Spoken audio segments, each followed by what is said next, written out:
hosting us over here in Brussels. And can I also thank both of the technical teams on the Brussels side, the EU side, and on the UK side for the excellent work that they've been doing.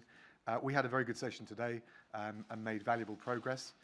On the withdrawal agreement, we are making further progress each week on data protection, on the governance issues, including dispute resolution, on the link between the withdrawal agreement and the future relationship that we are forging together, and also on those issues around administrative and judicial procedures. And all in all, I think the contours of an agreement and a deal on the withdrawal agreement are becoming clearer and clearer, which is a positive. On Northern Ireland, we remain committed to giving effect to the joint report, continuing the work on the potential solutions, working with Michel and his team on some of the issues he's raised, and continuing to drive that forward. The solutions must be workable.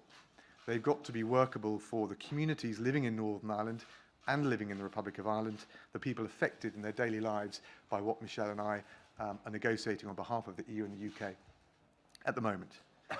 On the future relationship, I think there's also real progress on the security issues in the way Michel described. We do feel on the UK side we need to be even more ambitious. I understand the EU position and the legalism that underpins that and the principles that underpin it.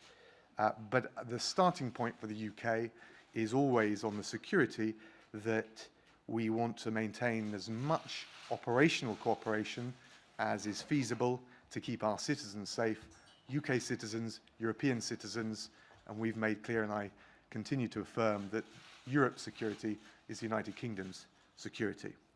On the economic partnership, we've talked through further the UK proposals to make sure we can answer any questions and elucidate and clarify some of the points.